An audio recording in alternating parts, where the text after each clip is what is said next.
akan menjelaskan materi mengenai analisis likuiditas. Nah, dalam praktek tidak sedikit dijumpai sebuah perusahaan yang kerap kali mengalami kesulitan finansial sehingga tidak mampu mendanai kegiatan operasionalnya dalam melakukan pembayaran utang. Nah, perusahaan yang tidak memiliki cukup dana dalam melunasi kewajibannya, hampir dapat dipastikan bahwa perusahaan tersebut tidak akan sanggup membayar atau melunasi seluruh utang-utangnya kepada kreditor secara tepat waktu pada saat jatuh tempo. Nah, ketidakmampuan sebuah perusahaan dalam melunasi kewajiban jangka pendeknya dapat disebabkan oleh beberapa faktor. Yang pertama, perusahaan dapat saja tidak mampu membayar utang jangka pendeknya karena memang perusahaan tersebut tidak memiliki dana sama sekali. Nah, yang kedua, bisa juga bahwa sesungguhnya perusahaan tidak mengalami kesulitan finansial. Hanya saja pada saat terdapat utang yang jatuh tempo, perusahaan masih perlu menunggu untuk mencarikan dana beberapa aset lainnya menjadi kas. Nah, seperti melakukan penagihan piutang usaha, menjual persediaan barang dagang, atau bahkan menjual beberapa sekuritas jangka pendeknya. Nah, rasio likuiditas sering juga dikenal sebagai rasio modal kerja atau rasio aset lancar, yaitu rasio yang digunakan untuk mengukur seberapa likuid suatu perusahaan. Rasio modal kerja ini dihitung dengan membandingkan antara total aset dengan total kewajiban lancar. Nah, pengukuran dan evaluasi terhadap rasio ini dapat dilakukan untuk beberapa periode sehingga dapat dilihat dari perkembangan kondisi tingkat likuiditas perusahaan dari waktu ke waktu. Nah, dalam praktek, standar likuiditas baik yang untuk ukuran perbandingan antara total aset lancar dengan total kewajiban lancar adalah 200% atau 2:1. Nah, jadi apabila perusahaan memiliki kewajiban lancar sebesar 100 juta, maka besarnya total aset lancar yang harus dimiliki perusahaan adalah 2 kalinya, yaitu sebesar 200 juta. Namun perlu dicatat bahwa standar likuiditas ini tidaklah mutlak. Nah, secara historis, perusahaan yang memiliki current ratio di bawah 2,0 menggambarkan perusahaan tersebut kemungkinan memiliki masalah likuiditas. Namun dalam praktek, saat ini perusahaan yang sukses bahkan seringkali memiliki current ratio kurang dari 1,0. Dengan adanya kemajuan dalam bidang teknologi informasi, perusahaan akan mengurangi kebutuhan untuk memegang uang kas dalam jumlah besar dan tidak menumpuk persediaan barang dagang di gudang. Nah, demikian juga dalam rangka efisiensi biaya, perusahaan biasanya akan lebih memilih untuk membeli persediaan barang dagang pada saat dibutuhkan daripada menumpuk barang di gudang. Nah, hal ini akan mungkin dilakukan apabila adanya hubungan yang baik serta kepastian kontrak yang jelas antara perusahaan dengan supplier mengenai jumlah kebutuhan tata laksana pemesanan barang, manajemen kas yang baik, dan penerapan sistem persediaan just in time dapat memperkecil jumlah aset lancar. Nah, di samping itu, dengan sistem persediaan just in time ini membeli persediaan barang dagang yang pada saat dibutuhkan akan membuat sebuah perusahaan menjadi hemat. Karena tidak perlu lagi mengeluarkan biaya besar untuk kepentingan penyimpanan barang. Nah, rasio likuiditas memberikan banyak manfaat bagi pihak-pihak yang berkepentingan. Rasio likuiditas tidak hanya berguna bagi sebuah perusahaan saja, melainkan juga bagi pihak perusahaan. Dalam praktiknya, ada banyak manfaat yang dapat diperoleh dari rasio likuiditas ini, baik dari pihak pemilik perusahaan manajemen perusahaan maupun para pemangku kepentingan lainnya yang terkait dengan perusahaan seperti investor, kreditor, dan supplier.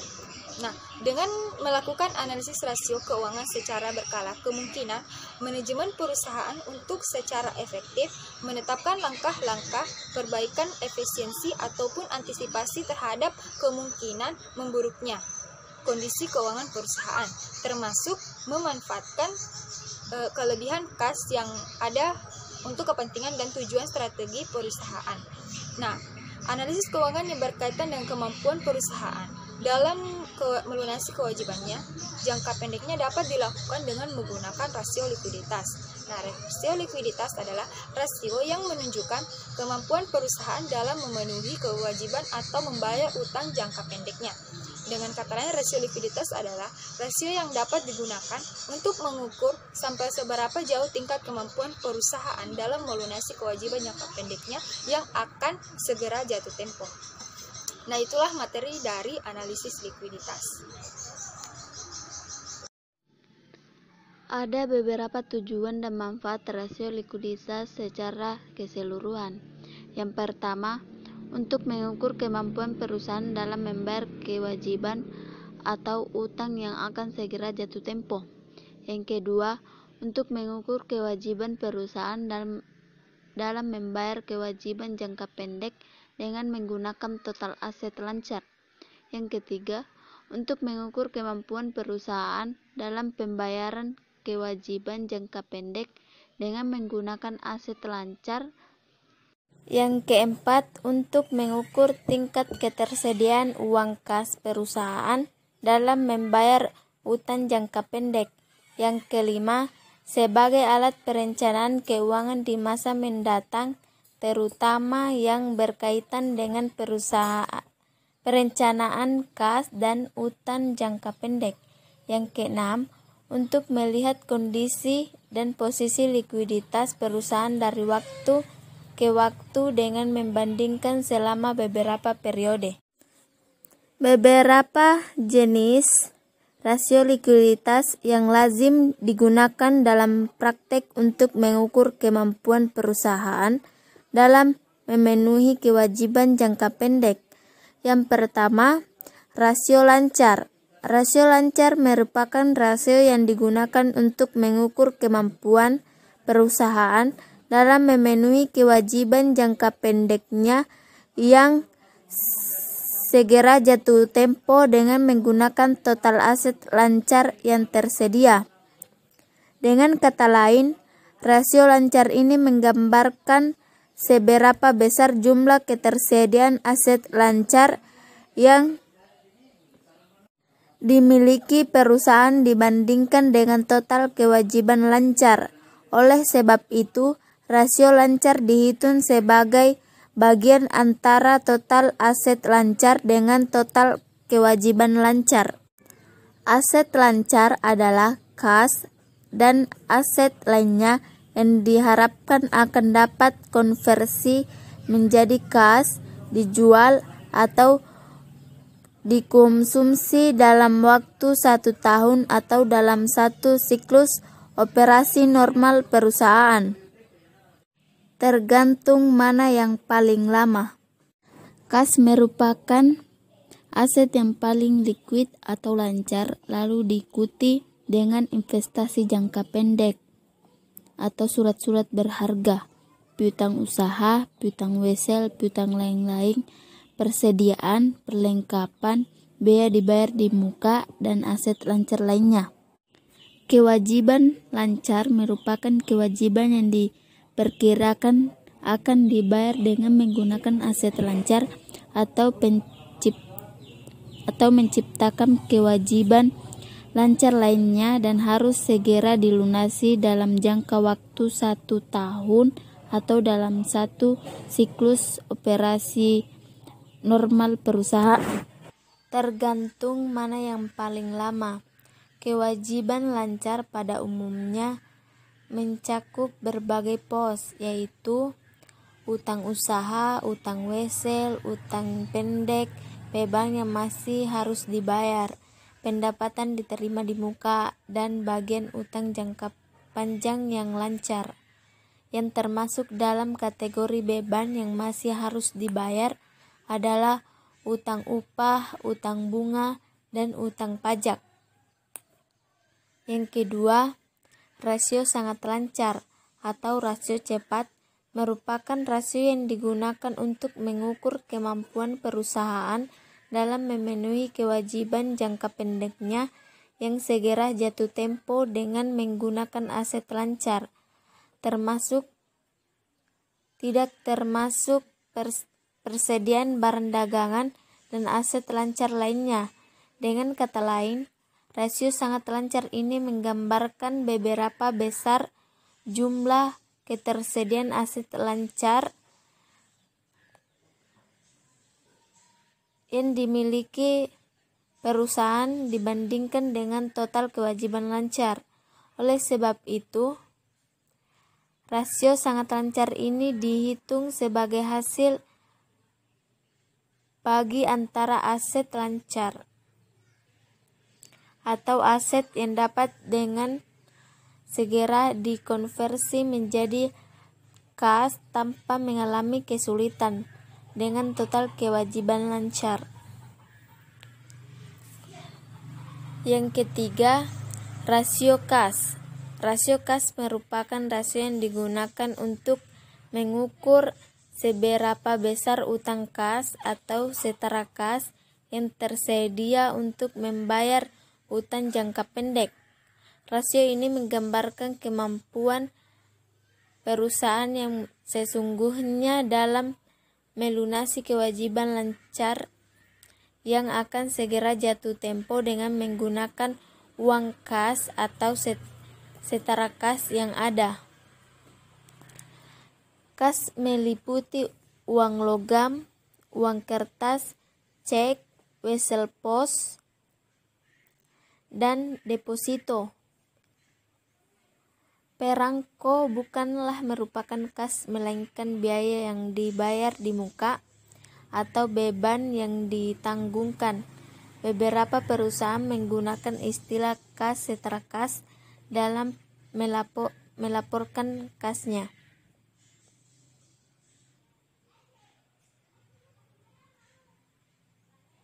Assalamualaikum warahmatullahi wabarakatuh. Perkenalkan, nama saya Cici Juliana. Saya ingin membahas tentang analisis solvabilitas. Nah, dalam menjalankan suatu kegiatan perusahaan membutuhkan yang namanya dana yang memadai, mulai dari dana yang digunakan untuk kegiatan operasional, tapi juga dana yang digunakan untuk kegiatan investasi.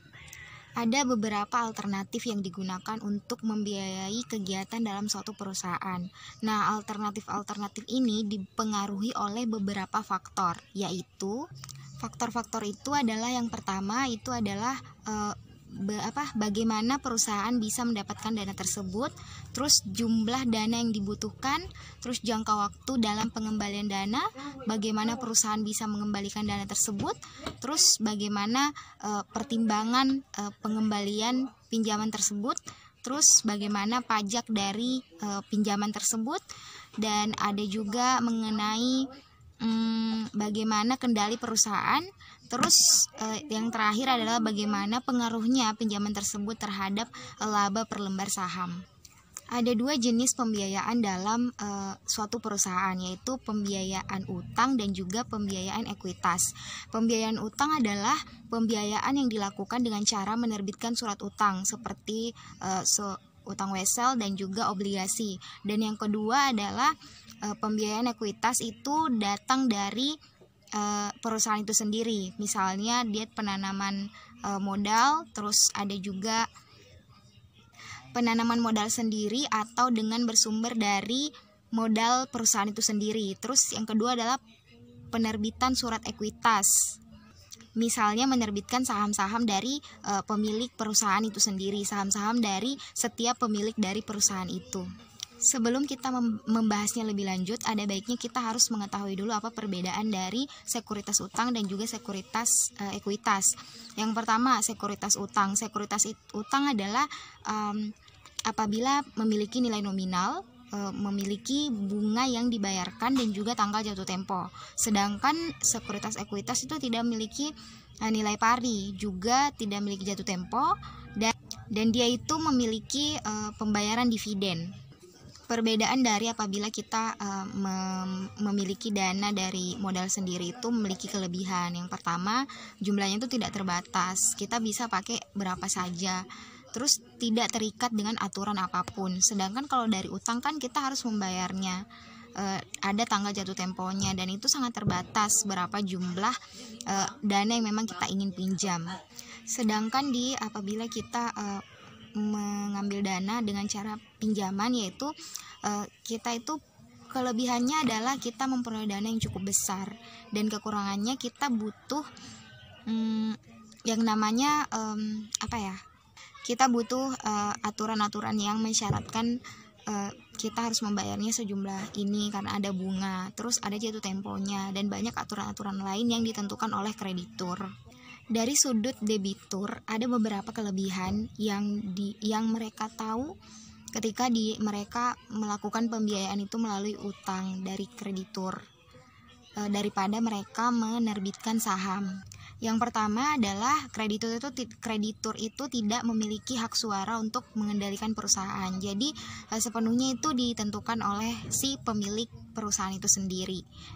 Yang kedua adalah jumlah pajak bisa dikurangkan untuk tujuan, maksudnya dan yang kedua adalah jumlah beban bunga yang dibayarkan itu bisa dikurangkan apabila dengan tujuan membayar pajak. Yang ketiga yaitu jumlah laba per lembar saham yang diterbitkan itu akan lebih besar dikarenakan apabila pembiayaan digunakan untuk menerbitkan saham, maka akan lebih besar peluang saham itu beredar, maka akan banyak jumlah laba per saham yang akan kita terima. Itulah sedikit dari penggambaran solvabilitas atau analisis solvabilitas. Selanjutnya akan dilanjutkan oleh teman saya. Terima kasih. Assalamualaikum warahmatullahi wabarakatuh. Perkenalkan, nama saya Noviana. Saya dari kelompok 3. Dan terima kasih atas kesempatan yang diberikan kepada saya untuk mempresentasikan materi kami. Dan materi yang saya akan bawakan yaitu mengenai rasio solvabilitas atau rasio leverage. Dan rasio solvabilitas merupakan rasio yang digunakan untuk mengukur sejauh mana aset perusahaan dibiayai dengan utang. Dengan kata lain, rasio solvabilitas merupakan rasio yang digunakan untuk mengukur seberapa besar beban utang yang harus ditanggung perusahaan dalam rangka pemenuhan aset. Dalam arti luas, rasio solvabilitas digunakan untuk mengukur kemampuan perusahaan dalam memenuhi seluruh kewajibannya, baik kewajiban jangka pendek maupun kewajiban jangka panjang. Adapun rasio solvabilitas memiliki beberapa implikasi. Yang pertama, kreditur memandang jumlah ekuitas debitur sebagai margin keamanan. Apabila jumlah modal perusahaan debitur kecil, maka berarti bahwa kreditur akan menanggung risiko besar. Kedua, penguasaan dan pengendalian terhadap perusahaan akan tetap berada di tangan debitur atau perusahaan itu sendiri apabila sumber pendanaan berasal dari pinjaman atau utang. Ketiga, sumber pendanaan yang berasal dari penerbitan dan penjualan saham akan menimbulkan pengaruh atau bahkan kendali pemegang saham terhadap perusahaan. Dan yang terakhir yaitu apabila perusahaan memperoleh penghasilan dari dana yang dipinjamnya dibandingkan dengan bunga yang harus dibayarkan kepada kreditur, maka kelebihannya akan memperbesar pengembalian atau imbal hasil bagi pemilik. Nah, perusahaan dengan rasio solvabilitas yang tinggi atau memiliki utang yang besar dapat berdampak pada timbulnya risiko keuangan yang besar, tetapi juga memiliki peluang yang besar pula untuk menghasilkan laba yang tinggi. Nah, risiko keuangan yang besar ini timbul karena perusahaan harus menanggung atau terbebani dengan pembayaran bunga dalam jumlah yang besar. Namun apabila dana hasil pinjaman tersebut dipergunakan secara efisien dan efektif dengan membeli aset produktif tertentu seperti mesin dan peralatan, atau untuk membiayai ekspansi bisnis perusahaan, maka hal ini akan memberikan peluang yang besar bagi perusahaan. Maka hal ini akan meningkatkan hasil usahanya. Sebaliknya, perusahaan dengan rasio solvabilitas yang rendah memiliki risiko keuangan yang kecil, tetapi memiliki peluang yang kecil pula untuk menghasilkan laba yang besar. Adapun penghitungan rasio solvabilitas dapat dilakukan melalui 3 pendekatan, yaitu pendekatan neraca, pendekatan laporan laba rugi, dan pendekatan laporan laba rugi dan neraca. Dan yang pertama yaitu pendekatan neraca, yaitu mengukur rasio solvabilitas dengan menggunakan pos-pos yang ada di neraca. Pendekatan ini menghasilkan rasio solvabilitas yang terdiri atas rasio utang terhadap aset, rasio utang terhadap ekuitas, dan rasio utang jangka panjang terhadap ekuitas. Kedua, pendekatan laporan laba rugi, yaitu mengukur rasio solvabilitas dengan menggunakan pos-pos yang ada dalam laporan laba rugi. Contohnya, rasio laba sebelum bunga dan pajak terhadap beban bunga. Dan pendekatan ketiga yaitu pendekatan laporan laba rugi dan neraca, yaitu mengukur rasio solvabilitas dengan menggunakan pos-pos yang ada dalam laporan laba rugi maupun neraca. Contoh rasio solvabilitas berdasarkan pendekatan campuran ini adalah rasio laba operasional terhadap kewajiban. Nah, hasil perhitungan rasio solvabilitas diperlukan sebagai dasar pertimbangan dalam memutuskan antara penggunaan dana dari pinjaman atau penggunaan dana dari modal sebagai alternatif sumber pembiayaan aset perusahaan. Adapun tujuan dan manfaat rasio solvabilitas. Yang pertama, untuk mengetahui posisi total kewajiban perusahaan kepada kreditur, khususnya jika dibandingkan dengan jumlah aset atau modal. Selanjutnya, untuk mengetahui posisi kewajiban jangka panjang perusahaan terhadap jumlah modal yang dimiliki perusahaan. Ketiga, untuk menilai kemampuan aset perusahaan dalam memenuhi seluruh kewajiban termasuk kewajiban yang bersifat tetap seperti pembayaran angsuran pokok pinjaman beserta bunganya secara berkala. Dan untuk menilai seberapa besar aset perusahaan yang dibiayai oleh utang. Selanjutnya, untuk menilai seberapa besar pengaruh utang terhadap pembiayaan aset perusahaan. Selanjutnya, untuk menilai seberapa besar pengaruh modal terhadap pembiayaan aset perusahaan. Dan selanjutnya, untuk mengukur berapa bagian dari setiap rupiah aset yang dijadikan sebagai jaminan modal bagi pemilik atau pemegang saham. Dan yang terakhir yaitu untuk menilai sejauh mana atau berapa kali kemampuan perusahaan yang diukur dari jumlah operasional dalam melunasi seluruh kewajiban. Sekian materi dari saya. Wassalamualaikum warahmatullahi wabarakatuh. Assalamualaikum warahmatullahi wabarakatuh. Di sini saya akan melanjutkan materi mengenai analisis rasio solvabilitas yang sebelumnya telah dijelaskan oleh teman saya. Jadi kita sudah mengetahui implikasi dalam rasio solvabilitas, pendekatan seperti apa dalam rasio solvabilitas, serta apa yang menjadi tujuan dari rasio solvabilitas ini dalam sebuah perusahaan. Dan selanjutnya, dalam analisis rasio solvabilitas, kita dapat memperoleh informasi mengenai hal yang berkaitan dengan pembiayaan, termasuk mengetahui kemampuan perusahaan dalam memenuhi seluruh kewajibannya. Dan ini dapat digunakan oleh seorang manajer untuk mengambil keputusan dan mengambil kebijakan untuk memutuskan atau dianggap perlu untuk menyeimbangkan antara pembiayaan lewat utang dengan pembiayaan lewat modal.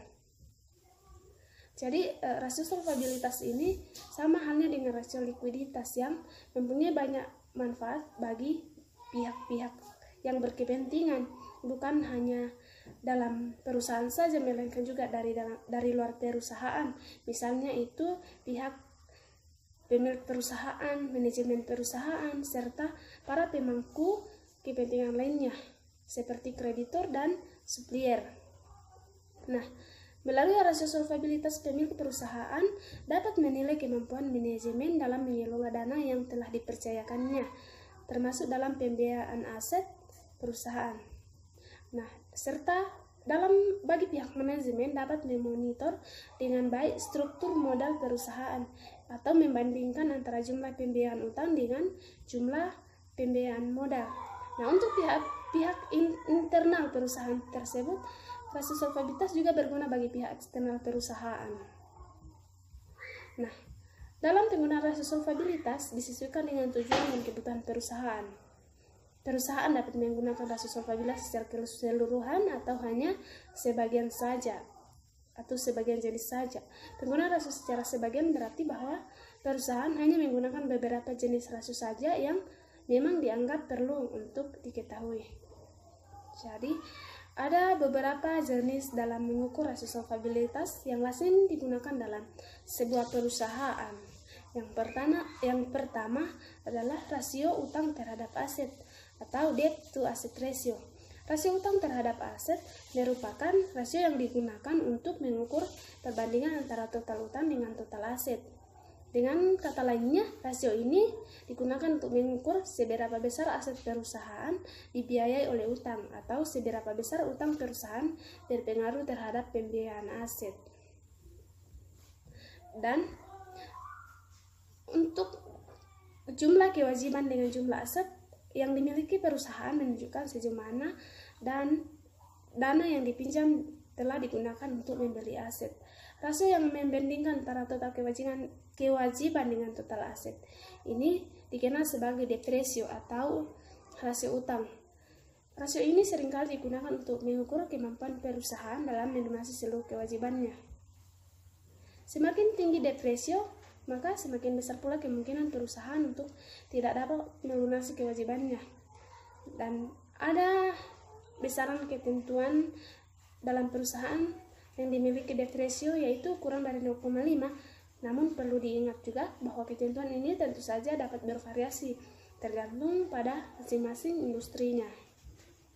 Jadi ada rumus mengenai rasio utang yaitu total utang dibagi dengan total aset. Yang kedua adalah rasio utang terhadap modal atau debt to equity ratio. Ini merupakan rasio yang digunakan untuk mengukur besarnya proporsi utang terhadap modal. Rasio ini dihitung sebagai hasil bagi antara total utang dengan modal. Rasio ini berguna untuk mengetahui besarnya perbandingan antara jumlah dana yang disediakan oleh kreditur dengan jumlah dana yang berasal dari pemilik perusahaan sendiri. Rasio ini berfungsi mengetahui bagian dari setiap rupiah modal yang dijadikan sebagai jaminan utang.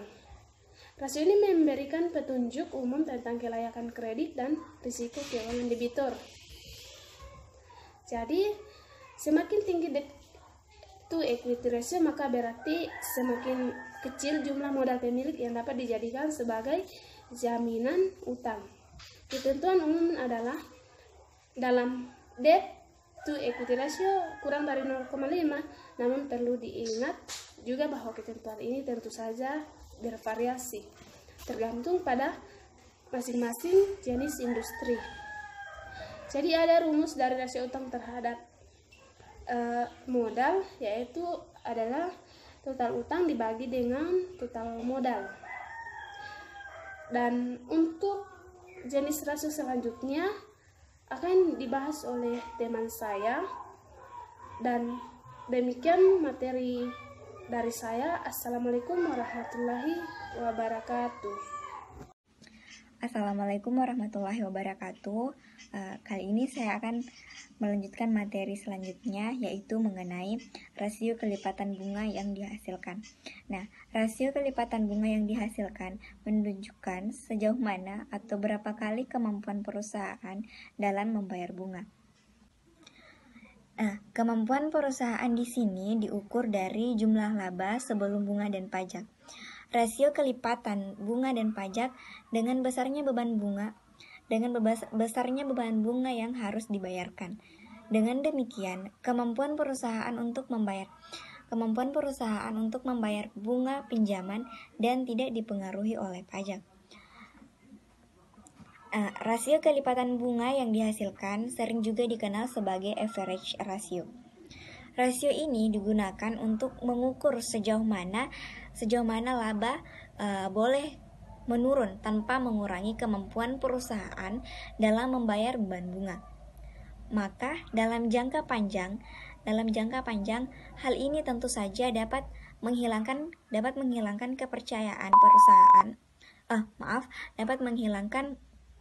kepercayaan kreditor terhadap tingkat kredibilitas perusahaan bersangkutan. Bahkan ketidakmampuan perusahaan dalam membayar beban bunga tersebut akan menimbulkan tuntutan hukum dari kreditor. Lebih dari itu, perusahaan juga akan menuju ke arah proses pailit atau kebangkrutan yang cukup besar.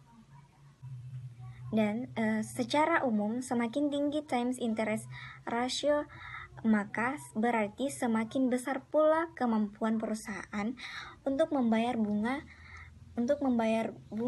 Dan hal ini juga tentu saja akan menjadi ukuran bagi perusahaan untuk dapat memperoleh tambahan pinjaman yang baru dari kreditor.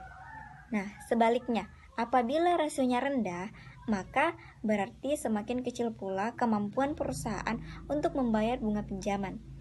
Berikut adalah rumus yang digunakan untuk menghitung rasio kelipatan bunga yang dihasilkan.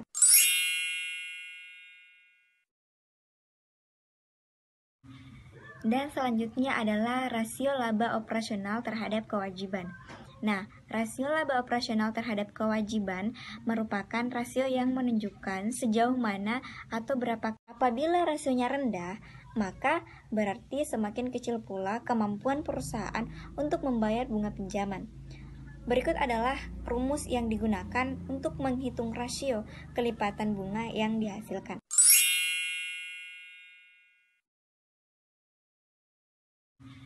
Dan selanjutnya adalah rasio laba operasional terhadap kewajiban.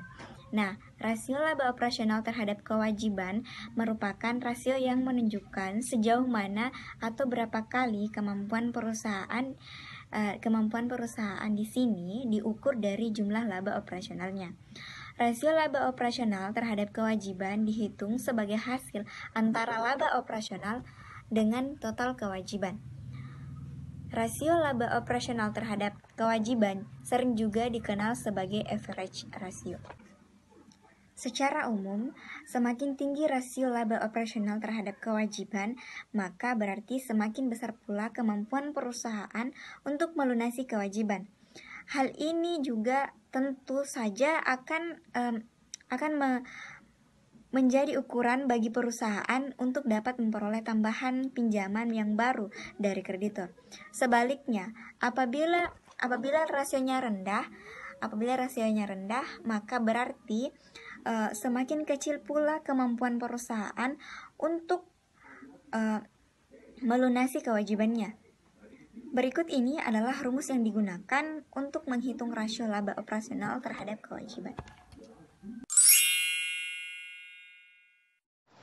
Assalamualaikum warahmatullahi wabarakatuh. Perkenalkan, nama saya Yusri Yusuf.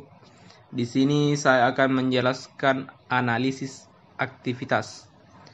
Analisis aktivitas merupakan rasio yang digunakan untuk mengukur efektivitas perusahaan dalam menggunakan aset yang dimilikinya, termasuk untuk mengukur tingkat efisiensi perusahaan dalam memanfaatkan sumber daya yang ada.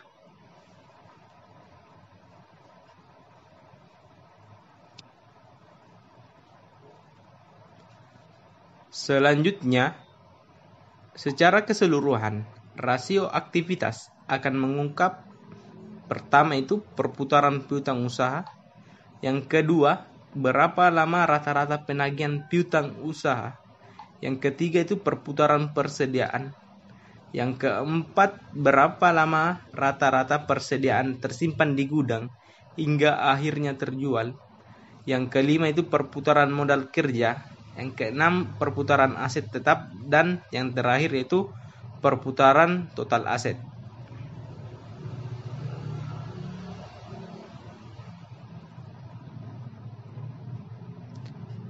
Selanjutnya yaitu tujuan dan manfaat rasio aktivitas secara keseluruhan. Yang pertama itu untuk mengukur berapa kali dana yang tertanam dalam piutang usaha berputar dalam satu periode. Yang kedua, untuk menghitung lamanya rata-rata penagihan piutang usaha, serta sebaliknya untuk mengetahui berapa hari rata-rata piutang usaha tidak dapat ditagih. Yang ketiga itu untuk menilai efektif tidak aktivitas penagihan piutang usaha yang telah dilakukan selama periode. Selanjutnya itu untuk mengukur berapa kali dana yang tertanam dalam persediaan berputar dalam satu periode. Yang terakhir itu untuk menghitung lamanya rata-rata persediaan tersimpan di gudang hingga akhirnya terjual. Itulah penjelasan saya mengenai rasio aktivitas. Lebih dan kurangnya mohon dimaafkan. Wassalamualaikum warahmatullahi wabarakatuh.